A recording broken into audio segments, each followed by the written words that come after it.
जदि कहार आज्ञा आखि रोग अच्छी जेते डाक्तर देखी देखी भल होनी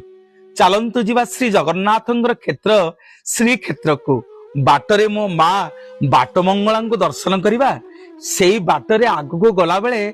पड़े आज्ञा माँ बसंती माँ को मंदिर माँ बसंती पाखे पहुंचे माँ भारी प्रिय आज्ञा पान पैता आउ माँ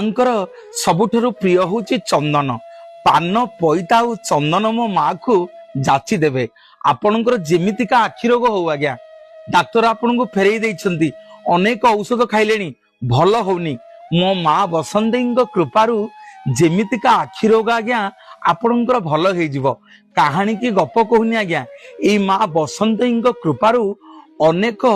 आखि रोग रोगी माने तांकर आखि रोग भल करिसेंती एडे एडे लेंस वाला चश्मा पिंधिवा लोक आज्ञा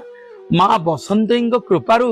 चश्मा पिंधा बंद कर दियंती माँ बसंती एते कृपा से क्षेत्र आज्ञा जगन्नाथ क्षेत्र एते महिमा गले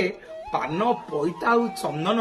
मो माँ बसंती ठाकुराणी की जाची देवे ठीक बाट मंगला को दर्शन कर सारा परे से बाटरे पड़े माँ बसंती मंदिर माँ बसंती को पान पैता चंदन जाचिबे कहे माँ मोर आखि रोग भल कर दे सतकु सत माँ आज्ञा समस्त प्रकार आखि रोग